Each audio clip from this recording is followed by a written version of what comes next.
Mənzilin özü çox gözəldir, amma mənzərəsi də bir başqa gözəldir. Kadrda bilmirəm bu mənzərə necə görsənir, amma realda sanki dəniz ayaqlarımızın altındadır.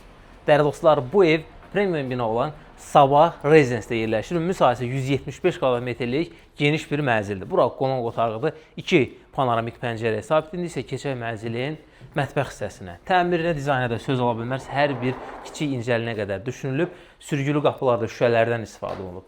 Mətbəx mebelində MDF boyalar, məişət avadanlıqları isə Alman markasına məxsusdur. Burada 4 nəfərlik masa, hətta çılçıraqlar belə evin dizaynına uyğundur. Döşəmədə də fransız üslubunda parketdən istifadə olunub. Otaqlarda bütün qapılar gizlin qapıdır. Bu da evə xüsusi bir gözəllik qatır. Əsas yataq otağıdır. Bura içəri girən kimi solda dolab, sağda isə özünün şəxsi hamamı var. Hamamda olan aksesuarlar da Hans Grohe markalarına məxsusdur. Burada da qardiropda qızıl tonlardan istifadə olunub. Qəşəng qızıl rəng tondur bu.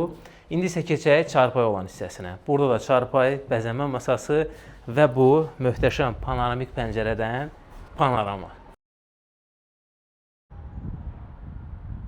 Deməli, girişin sağında çamaşır otağı, solunda isə olan hamam otağı. Burada da yerdən böyük bir güzgü. İkinci yataq otağı sağ və sol tərəfdə dolab yığılıb, qarşısında eyvan, bütün otaqlardan da dənizə möhtəşəm panorama. Bütün bilgilərdə mətn bölməsində qeyd olunub.